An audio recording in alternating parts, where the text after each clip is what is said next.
vous avez publié la biographie de Ledgarde de Vermandois et vous vous apprêtez à publier une autre biographie, celle de Berthe. Elle devrait bientôt paraître. Qu'est-ce qui a motivé votre intérêt pour ces deux princesses chartraines? Alors, le point de départ de cet intérêt remonte à une bonne dizaine d'années, lorsque j'ai traduit toute la première partie du cartulaire de l'abbaye de Saint-Père-en-Vallée.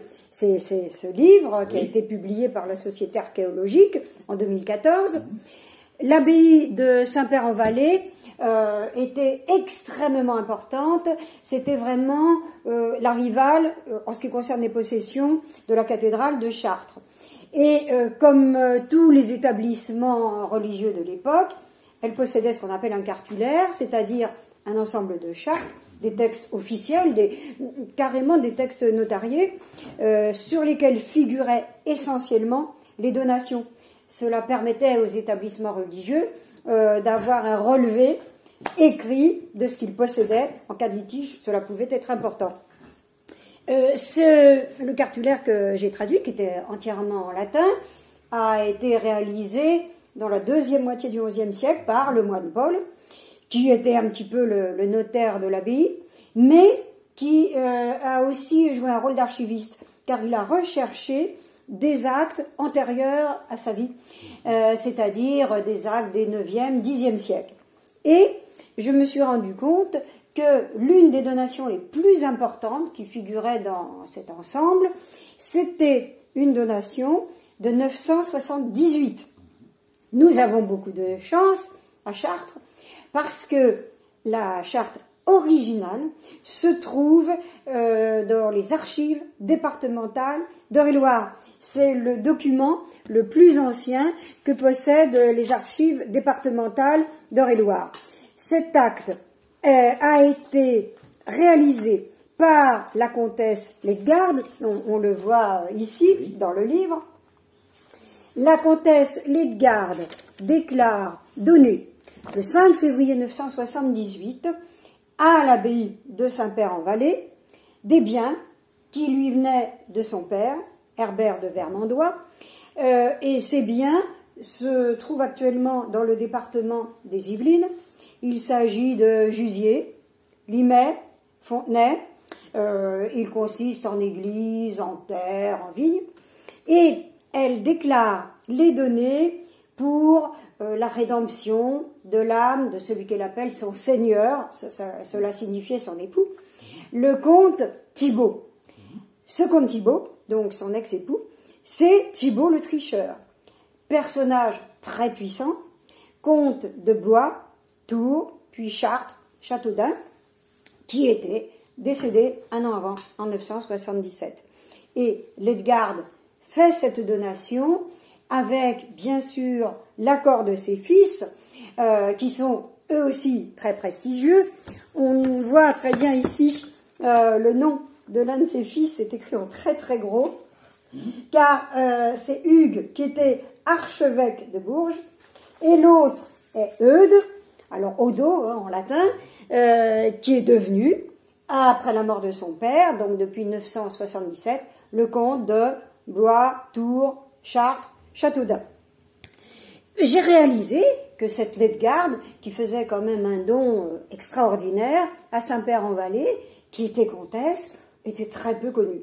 Et je me suis dit que peut-être il faudrait qu'un jour je recherche ce qu'elle avait fait, d'où elle venait, et je reconstitue le fil de sa vie.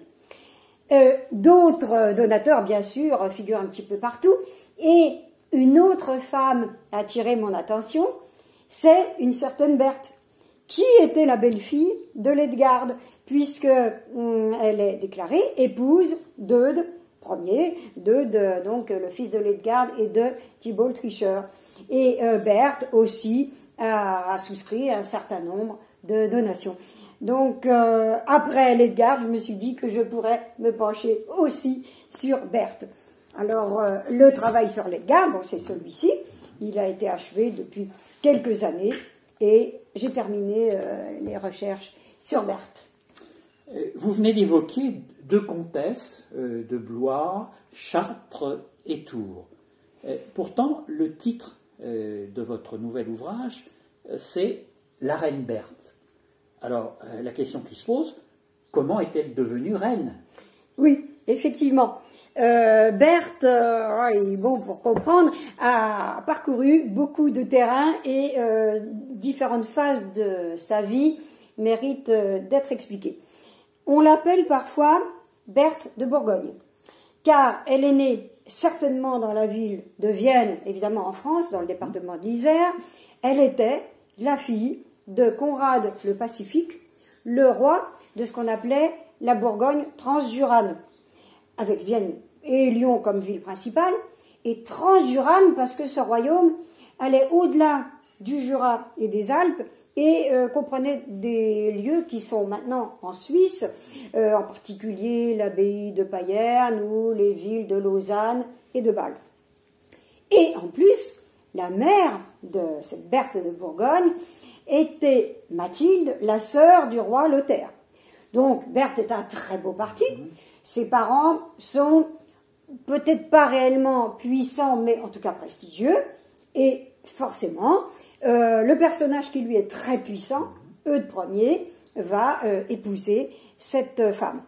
Donc Berthe quitte ses montagnes natales pour se rendre dans notre région, Blois, à Tours, à Chartres, et elle se marie vraisemblablement en 979.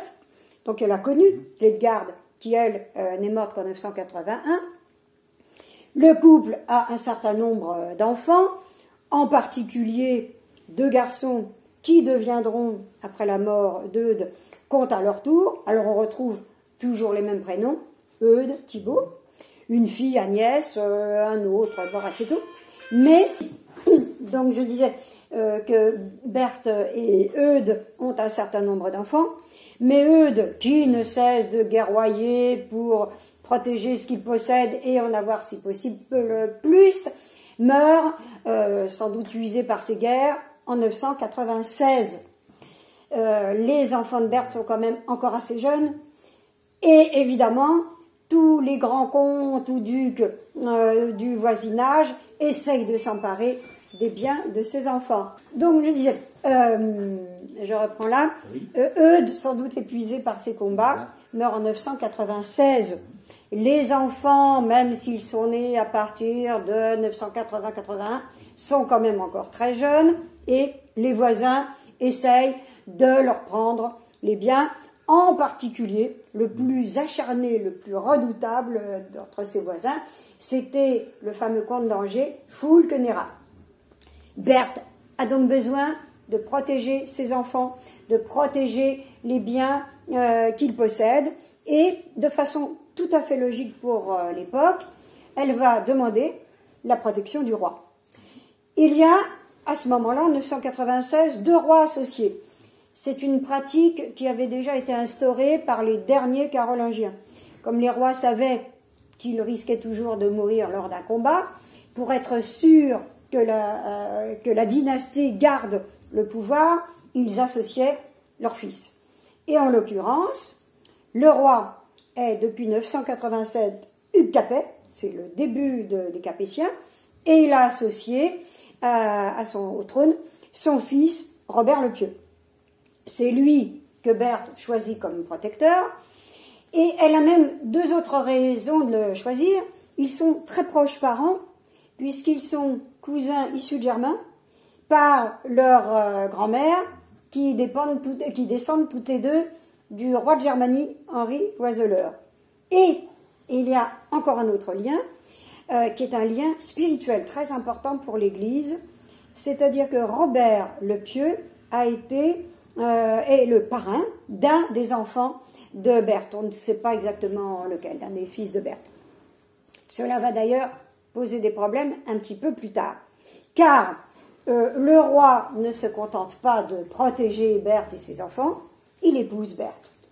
S'aime-t-il ou non, on ne le saura jamais exactement, mais très vite, ce mariage pose des problèmes au pape, consanguinité, cousin issu de Germain, et surtout, l'Église interdisait à un parrain ou à une marraine d'épouser le père ou la mère du filleul. Et là, on est dans ces deux cas. Il faut reconnaître qu'au Xe siècle, la papauté fermait parfois les yeux sur ce genre d'union, mais il y a une raison beaucoup plus profonde qui est politique. Le roi s'était permis de révoquer un évêque et d'en nommer un autre sans demander l'accord du pape. Alors là, le pape est furieux. On a ce qu'on peut considérer comme le début du gallicanisme, c'est-à-dire l'Église chrétienne de France qui prend ses distances par rapport à la papauté. Donc, le pape menace le couple d'excommunication. Alors, je dis bien menace. Le musée d'Orsay possède un tableau qui est extrêmement connu de Jean-Paul Laurence, qui a pour titre l'excommunication de Robert le Pieux et de Berthe de Bourgogne. Il n'est pas tout à fait conforme à la réalité historique, puisqu'en réalité, l'excommunication n'a été qu'une menace. Et au bout d'à peu près 6 ans de mariage, Berthe et Robert s'étaient mariés en 997, ils vont se séparer, donc en 1003. Berthe est désormais une reine répudiée, mais elle reste très proche du roi. Le roi se remarie très vite parce qu'il n'avait toujours pas de descendants masculins, ce qui était quand même assez inquiétant. Il épouse une très jeune femme, Constance d'Arles, avec laquelle il a vite un certain nombre d'enfants. Mais les chroniqueurs de l'époque disent qu'elle est particulièrement acariâtre. Il semble regretter sa chère Berthe et tous deux iront voir le pape à Rome en 1008. On pense que c'était pour faire casser ce 3e mariage et pour se remarier ensemble, mais ça ne se fera jamais. Les papes n'ont jamais cédé. Donc, Berthe a été reine quelques années, puis reine déchue, et cela fait couler, surtout à la période romantique, beaucoup d'encre et puis de peinture aussi, entre autres. Voici la période concernant la partie de la vie pendant laquelle Berthe a effectivement été une reine. Il y a une question qui se pose quand même, c'est que Berthe, comme sa belle-mère Ledgarde, donc, ont été des princesses, des reines qui ont vécu au Xe siècle. Il y a même quelque chose qui nous interroge, c'est pourquoi à Chartres, on a un escalier de la reine Berthe qui apparemment est du XVIe siècle. Oui, effectivement. Alors, pour Berthe, Berthe a vécu essentiellement au Xe siècle, hein, effectivement, puisqu'elle a dû naître vers 965. On ne connaît pas l'année de sa mort. On a des traces d'elle de souscription, toujours à des actes, à des chartes, jusqu'en 1010. Ensuite, on perd sa trace. Elle est morte entre 1010 et 1028, on ne sait pas trop. Enfin, donc, début du XIe siècle. Alors, vous avez raison. Le si bel escalier chartrain, escalier qui est presque une tour, escalier en tourelle, tout sculpté, qu'on a associé à la reine Berthe, est du XVIe siècle. Il a d'ailleurs été apposé sur une maison qu'on appelle la maison des consuls, parce que les consuls, qui étaient des représentants des marchands, ils défendaient contre les procureurs depuis le XVIe siècle, cette maison est aussi du XVIe siècle. Bon. Alors, l'association entre Berthe, la reine Berthe, et cet ensemble, enfin cet escalier surtout, est relativement récente. Elle ne date que du XVIIIe siècle. Il y a une explication. Quand Berthe vivait à Chartres, elle habitait la tour Comtal, on a appelé après ça le château Comtal.